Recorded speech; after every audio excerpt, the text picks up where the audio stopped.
अस्सलाम नाजरीन, हम एक नई वीडियो के साथ हाजिर हुए हैं। जैसा कि आप वीडियो में देख रहे हैं कि महविश हयात एक मॉडल और ड्रामा अदाकारा है। इसको बाबर आजम से इश्क हो गया है। आपसे छोटी सी गुजारिश है कि मेरे चैनल को सब्सक्राइब करें और बेल आइकन को प्रेस कर दें ताकि हम आपको नई वीडियो और नई मालूमात बर वक्त पहुँचाते रहें और रहें हर खबर से आप बाखबर। आगे बढ़ते हैं इस मुख्तसर वीडियो की तफसीलात की जानिब। जैसा कि आप शुरू में देख चुके हैं कि महविश हयात एक मॉडल और ड्रामा अदाकारा है, जबकि दूसरी जानिब एक क्रिकेटर कप्तान जो कि पाकिस्तान की क्रिकेट टीम के कप्तान हैं बाबर आजम।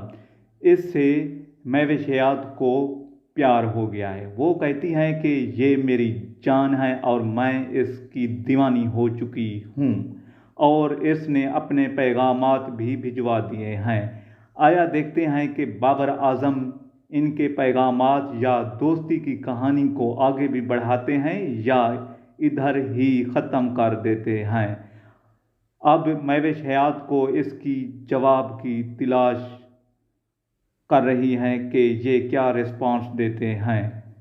जबकि दूसरी जानिब बाबर आजम भी एक क्रिकेट टीम के कप्तान हैं। इनकी शख्सियत इस हद तक बढ़ चुकी है कि ये पूरी दुनिया के टीमों के हवाले से मशहूर हो चुके हैं। महविश हयात भी जानती हैं कि मैं भी बहुत मशहूर हूँ, लेकिन बाबर आजम की शख्सियत भी काफ़ी खूबसूरत और एक खुश दिल इंसान है। वो कहती हैं कि मैं इससे शादी करना चाहूँ। अगर आप इस तरह की वीडियो देखना